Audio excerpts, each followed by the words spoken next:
Por que que gera-se tanta discussão quando se fala em emagrecimento, se a base, como eu mostrei para vocês, tecnicamente falando, ela é a mesma, seja para um nível mais avançado ou então para um obeso? Porque quando pensa-se em emagrecimento, já começa pensando errado. Se pensa em perda perda de peso na balança. Então, aquela pessoa que se beneficiaria muito, por exemplo, com um treinamento de musculação, ela tem medo da musculação. Ela acha que a musculação vai aumentar o peso na balança. Ela tem medo de alguns suplementos que auxiliariam no ganho de massa muscular, mas que vai afetar o peso na balança. O peso não vai despencar com a velocidade que ela gostaria. Então, são questões assim comportamentais que nós temos que trabalhar muito com o nosso paciente e dão muito trabalho, porque quando se imagina emagrecimento, já se pensa em restrição calórica. E muitos profissionais levam isso também na internet de uma forma que até impacta negativamente naquela pessoa que está buscando emagrecimento. Para emagrecer é necessário restrição calórica. Ok, mas essa restrição calórica, quando entra na mente de alguém com obesidade, aquela pessoa já imagina que é um sofrimento, já imagina que é comer alface, cenoura e uma ervilha, e não imagina um processo realmente de educação alimentar, que na verdade, como eu vou mostrar para vocês, no início, principalmente, a pessoa toma até um susto quando você apresenta o plano alimentar. Ela olha, nossa, mas eu vou emagrecer comendo tudo isso? Né? Então, vocês estão acostumados na prática clínica com relação a esse desencontro de informações. Então, nós precisamos, falando aqui de questões básicas, né, mas nós precisamos reconstruir a visão do paciente antes de pensar aqui em questões técnicas, em formulação magistral e tantas outras possibilidades que eu vou apresentar para vocês aqui na nossa aula. E claro, o clássico hoje em dia, né, os análogos, né, de GLP-1, Ozempic principalmente, e são suplementos ou medicamentos para controlar o apetite. Então a pessoa tem vários fatores na sua rotina que interferem no seu apetite, desde fracionamento das refeições, desde a ingestão ali de alimentos açucarados que geram picos de insulina consequentemente, hipoglicemia de rebote, aumento do apetite, um sono desregulado. São vários fatores que afetam o apetite dessa pessoa, mas ela busca já de imediato alguma coisa para inibir esse apetite, sem na realidade ser ali uma necessidade dela. Mas, na verdade, o emagrecimento vai muito além. Então, pessoal, a partir de agora, quando nós falarmos em emagrecimento, esqueçam apenas a visão de reduzir gordura corporal. Porque o emagrecimento é muito além de redução da gordura corporal. Nós precisamos trabalhar desde o início a qualidade da pele do nosso paciente. Portanto, uma restrição calórica muito grande, uma inadequação na gestão de proteínas vai afetar a síntese de colágeno desse paciente. E não adianta só suplementar colágeno. Nós precisamos aqui de uma matriz, uma base proteica em quantidade e em distribuição suficiente para que, nesse estado catabólico de restrição calórica, se proteja o tecido muscular e o tecido epitelial desse paciente, porque senão, lá na frente, é mais um trabalho que vocês teriam e dependendo até da idade, principalmente do paciente, a gente não consegue recuperar essa qualidade de pele. E muitas vezes sabemos que não vai ser, às vezes, nenhum procedimento estético que vai resolver, é apenas ali sobra a nossa possibilidade de intervenção cirúrgica. Mas mesmo pensando, dependendo do emagrecimento, alguém que emagrece 100 quilos, né, dificilmente vai escapar ali de um procedimento cirúrgico, mas que seja o menos invasivo possível, com ali uma perda mínima de qualidade do tecido epitelial.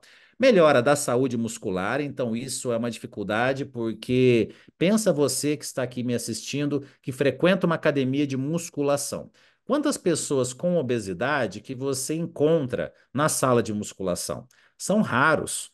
Porque por alguns fatores. Um deles é a maneira como a pessoa, né, se enxerga dentro de uma academia repleta de pessoas saradas, que estão ali buscando um físico mais musculoso, etc. Então, não é um ambiente muito favorável para a pessoa com obesidade. Na realidade, é um grande desafio. Então, se você tem um amigo, né, que está com obesidade, pega na mão dele e leva na academia com você, porque realmente com uma companhia de um amigo, isso facilitaria muito. O processo de emagrecimento do Gustavo, ele deu super certo porque ele começou na musculação. ele buscou a musculação, depois disso que ele foi adequar a alimentação. Olha, claro que é uma sequência, mas quando existe essa sincronia do exercício de musculação com a nutrição, o resultado é incrível, até porque uma pessoa com obesidade tem muita dificuldade com exercícios aeróbicos, até pela questão do peso, dores articulares. Agora, na musculação, com um treinador experiente no sentido de escolher os exercícios que primeiro não gere constrangimento, né? Você não vai. Imagina uma pessoa com 180 quilos naquele banquinho minúsculo da sala de musculação, né? Então tem que ser um instrutor com muito bom senso de escolher exercícios que realmente aquela pessoa com sobrepeso, obesidade, se sinta confortável. Essa união de musculação com um pouco de atividade aeróbica, né? Uma atividade mais cíclica, porque imagina só você com mais de 150 quilos sentado naquele banquinho da bicicleta. A dificuldade que vai ter no sentido de desconforto ou numa esteira. Então eu vejo assim essa visão do emagrecimento com atividades aeróbicas, mas na verdade a musculação é muito mais apropriada e com, claro, um adendo da atividade aeróbica. E, inclusive, com a musculação, além do aumento do gasto energético, não apenas na hora do exercício, mas ao longo de todo o dia, nós temos aqui um grande benefício de pelo menos a manutenção da massa muscular. Mas, com uma dieta bem organizada, como eu vou mostrar para vocês, nós conseguimos também até mesmo um ganho de massa muscular enquanto reduzimos a gordura corporal. Em conjunto com o processo de emagrecimento, falando aqui de emagrecimentos maiores, desde o quanto antes, né, uma adequação postural e espacial. Imagina alguém com 200, pega lá o exemplo do Vinícius, né, aquele menino que eu mostrei no início para vocês, né, tava quase 190 quilos, hoje ele pesa 100 quilos. Imagina você tirar metade do seu peso. A dificuldade que você tem até de adequação de postura e adequação espacial também, para você não ter prejuízo com relação ao seu equilíbrio, coordenação e tudo mais. Então, isso sendo muito bem organizado também pelo profissional de educação física dentro ali da sala de musculação. Então, olha só quanta coisa, né, que a pessoa com sobrepeso, obesidade, ela tem para fazer na academia. Não é só fazer a musculação, mas é alongamento, é flexibilidade, mobilidade, tudo isso em conjunto com o processo de emagrecimento. Uma pessoa com sobrepeso e principalmente com obesidade, a expectativa é que a sua saúde hormonal não esteja tão adequada assim, principalmente aqui dando exemplo, com relação aos níveis de testosterona, falando aqui de um paciente homem principalmente, a tendência é apresentar níveis de testosterona mais baixos, níveis de hormônios estrogênicos mais elevados, que com o processo de emagrecimento, a tendência é ir gradativamente melhorando.